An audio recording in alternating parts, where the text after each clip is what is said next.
I hate seeing the wrath of God be placed upon people's lives, especially when they could have prevented it.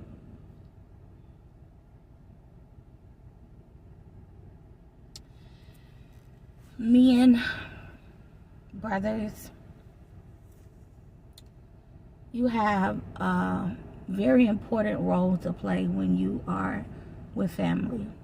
Now, before going further, it's important that you understand Jeremiah 29:11 and knowing that God said that He has the plans for His people, right? Plans to prosper you and not to harm you. Plans to give you a hope and a future, okay? So that means that anything that you do outside as the head of your said family, right?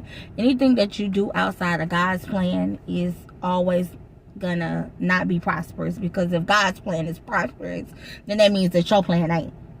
If it means that God's plan is to give you a hope in the future, then that means that your plan ain't. It can't, okay? Because see, God will never contradict His own words. So if He said my plan that I have for you, that I know that you don't know, right? Which means that you gotta literally bow down to me. You worried about your wife, you worried about your woman being submissive to you, but you ain't even submitted yourself to me yet. See, it's levels to this. You cannot be asking me to get my daughter to submit to you, and you don't want to submit to me when it comes down to the plans for okay, so in the football game, because we're going to make this a little bit more realistic. In the football game, right, the coach is going to pretty much go to the quarterback and be like, hey, this is what we doing. And then the quarterback going to go to the team and let the team know what's up, right? Okay, so now here's the thing.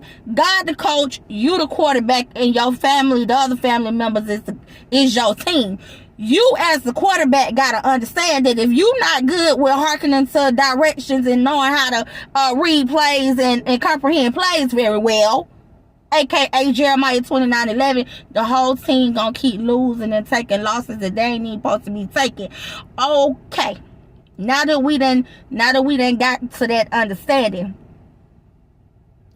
it matters a great deal about having a relationship with God, and not just the type of relationship where you want to cherry pick wet parts of God in your life that can be touched and wet parts that can't be touched.